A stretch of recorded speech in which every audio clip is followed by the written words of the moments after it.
Hello friends, राज creator के इस YouTube channel पे आप सभी का स्वागत है। उम्मीद करता हूँ अभी तक आपने हमारे चैनल को सब्सक्राइब किया होगा। नहीं किया है तो जरूर करें और हाँ, बेल आइकन को प्रेस करना ना भूलें ताकि हमारे वीडियो से रिलेटेड कोई भी नोटिफिकेशन आपके फ़ोन तक सबसे पहले पहुँचे।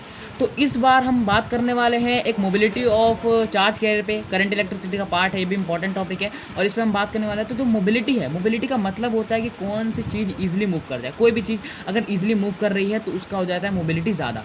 ये मोबिलिटी को हम ग्रीक लेटर म्यू से डिनोट करते हैं। किससे? म्यू से।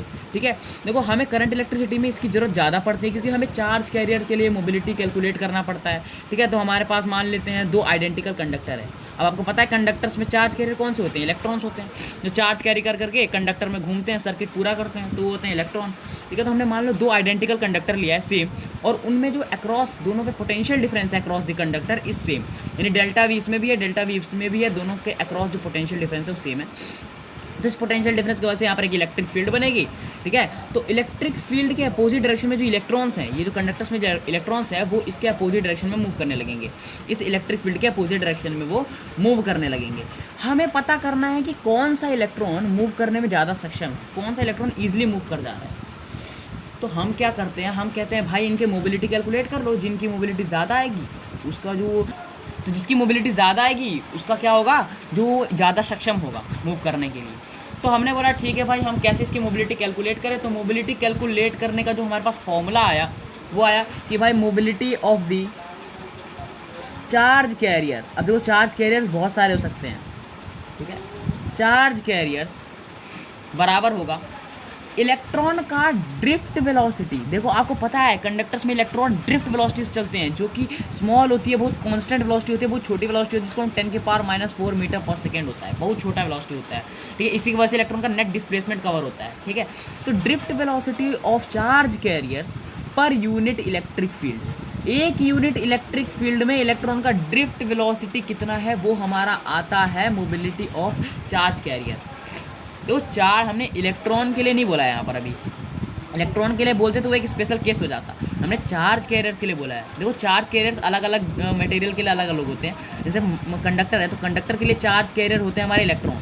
अगर हम सेमी कंडक्टर की बात करें, सेमी कंडक्टर, इसका 12th में एक चैप्टर आएगा पूरा, तो सेमी कंडक्टर में जो चार्ज कैरियर्स होते हैं वो कौन होते हैं? होल्स होते हैं।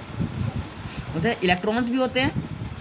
ठीक है, इलेक्ट्रॉन एंड होल्स ये दोनों होते हैं, इलेक्ट्रॉन्स भी होते हैं और होल्स भी होते हैं। होल्स क्या होता है यार, देखो जैसे एक एटम है ना, अब उस एटम में से कोई इलेक्ट्रॉन अगर निकल जाए तो वो पॉजिटिवली चार्ज हो जाता है, तो वो हमारा होल्स हो जाता है। तो सेमीकंडक्टर्स में होल्स भी होता है और इलेक्ट्रॉन्स भी होते हैं। ठीक है, तो अगर मुझे मान लो मोबिलिटी इलेक्ट्रॉन का कैलकुलेट करना है, किसे कैलकुलेट करना है? इलेक्ट्रॉन का मोबिलिटी कैलकुलेट करना है, तो मैंने लिख दिया mu sub E is equals to drift velocity of electron, drift velocity of electron per unit electric field. तो अगर हम मोबिलिटी ऑफ इलेक्ट्रॉन कैलकुलेट करें, क्या ये मोबिलिटी ऑफ इलेक्ट्रॉन, तो मोबिलिटी ऑफ इलेक्ट्रॉन क्या है? Drift velocity of electron, electron की drift velocity per unit electric field. Per unit electric field में इलेक्ट्रॉन की कितनी ड्रिफ्ट वेलोसिटी है वो हमारा होता है मोबिलिटी। तो यहाँ पर जो हमने दो कंडक्टर लिए थे, यहाँ पर जो हमने ये दो कंडक्टर लिए थे, इसमें हम मोबिलिटी कैलकुलेट कर लेंगे, इलेक्ट्रॉन की ड्रिफ्ट वेलोसिटी कैलकुलेट कर लेंगे, दोनों में पर यूनिट इलेक्ट्रिक फील्ड में कितनी इलेक्ट्रॉन की ड्रिफ्ट वेलोसिटी है। जिसकी मोबिलिटी ज़्यादा आएगी वो इलेक्ट्रॉन जो होगा उस ज़्यादा मूव करने में सक्षम होगा। ठीक है, तो मोबिलिटी को हम डिफाइन कर लेते हैं यार। अब मोबिलिटी इज डिफाइंड, ठीक है, mobility defined the drift velocity of electron per unit electric field.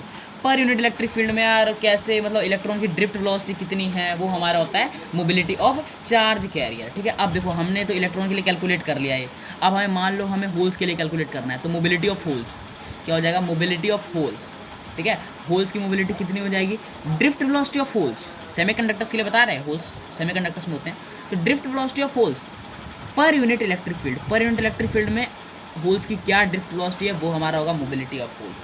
तो ये हमारा था क्या? मोबिलिटी ऑफ इलेक्ट्रॉन्स और मोबिलिटी ऑफ होल्स। अभी हमें क्या करना है, इनकी यूनिट्स हम कर लेंगे, इनकी यूनिट हम पता कर लेंगे कि क्या क्या इनकी यूनिट्स होती हैं। देखो यार कि इनका यूनिट क्या होगा, जैसे ड्रिफ्ट वेलोसिटी की आपको यूनिट आपको, तो यार तो ड्रिफ्ट वेलोसिटी की जो मतलब वैल्यू है, मतलब ड्रिफ्ट वेलोसिटी की आपने फॉर्मूला पढ़ा होगा, क्या होता है?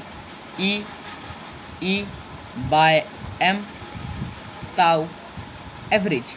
तो ये ड्रिफ्ट वेलोसिटी का फॉर्मूला इसकी जगह पुट करो यार, तो मोबिलिटी ऑफ चार्ज कैरियर, सी लिख दिया, mobility of charge carrier E divided by M multiply electric field tau, ये इलेक्ट्रिक फील्ड से इलेक्ट्रिक फील्ड खत्म, E/m ताऊ एवरेज, ये हमारा आ गया mobility of the charge carrier. यहाँ E क्या है, चार्ज ऑन इलेक्ट्रॉन, M क्या है, मास ऑफ इलेक्ट्रॉन, और ताऊ एवरेज क्या है, average relaxation time between two successive collision, दो सक्सेसिव कोलिजन के बीच में इलेक्ट्रॉन का रिलैक्सेशन टाइम होता है हमारा ताऊ एवरेज। ठीक है, तो ये हमारा आ गया मोबिलिटी ऑफ चार्ज कैरियर। अब आप इसको इलेक्ट्रॉन के केस में भी अप्लाई कर सकते हैं और होल्स के केस में भी अप्लाई कर सकते हैं। अब आते हैं भैया ड्रिफ्ट वेलोसिटी की यूनिट क्या होती है यार। तो ड्रिफ्ट वेलोसिटी मतलब कि मोबिलिटी ऑफ चार्ज कैरियर की यूनिट क्या होती है। ठीक है, तो मोबिलिटी ऑफ चार्ज कैरियर की यूनिट कितनी होगी भाई। यहाँ पर अब ड्रिफ्ट वेलोसिटी है, यहाँ इससे निकालते हैं, ये ईजी हो जाएगा। तो ड्रिफ्ट वेलोसिटी है, तो ड्रिफ्ट वेलोसिटी का क्या होता है यूनिट, मीटर पर सेकेंड। ठीक है, और इलेक्ट्रिक फील्ड की क्या होती है यार, इलेक्ट्रिक फील्ड की होती है वोल्ट पर मीटर।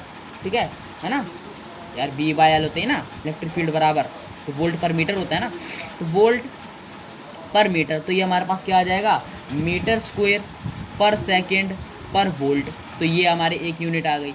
ठीक है, और दूसरी यूनिट भी होती है मोबिलिटी की, जो मोबिलिटी की हमारी जो दूसरी यूनिट होती है वो आती है मीटर पर सेकेंड पर न्यूटन कूलम। आज का बात बताओ यार, इलेक्ट्रिक फील्ड का फॉर्मूला एक ये भी होता है, इलेक्ट्रिक फील्ड का जो फॉर्मूला होता है एक ये भी तो होता है, force on test charge divided by test charge. तो फोर्स की यूनिट क्या होती है, न्यूटन, और चार्ज की यूनिट क्या होती है, कूलम। तो इलेक्ट्रिक फील्ड की एक और यूनिट क्या होगी, न्यूटन पर कूलम, न्यूटन पर कूलम। तो यहाँ पर हम इलेक्ट्रिक फील्ड की जगह पे न्यूटन पर कूलम रखेंगे, मीटर पर सेकंड रखेंगे, तो हमारी जो वैल्यू आएगी वो आएगी मीटर पर सेकंड पर न्यूटन कूलम। तो ये हमारी है मोबिलिटी की यूनिट और मोबिलिटी की डेफिनेशन कि कौन कितना ज़्यादा मूव करने में सक्षम है। तो आप दो आइडेंटिकल कंडक्टर ले लेना, उनके across delta we potential difference कर देना, सेम पोटेंशियल डिफरेंस करोगे और इलेक्ट्रिक फील्ड भी सेम आएगी। तो इलेक्ट्रॉन का जो पर यूनिट इलेक्ट्रिक फील्ड में उसके ड्रिफ्ट वेलोसिटी है, जो मूव करने का जो ड्रिफ्ट वेलोसिटी है वो आपका आ जाएगा। ठीक है, तो आप वहाँ से मोबिलिटी ऑफ दोनों कंडक्टर्स के लिए इलेक्ट्रॉन की मोबिलिटी आप निकाल सकते हो। तो यार मोबिलिटी निकाल के आप क्या कर लोगे, वहाँ से उसको फाइंड कर लो। ठीक है, तो वहाँ से पता चल जाएगी कि किसकी मोबिलिटी ज़्यादा है, तो आप कैलकुलेट कर सकते हो। ठीक है, तो मिलते हैं अगले वीडियो में यार, तब तक के लिए नमस्कार।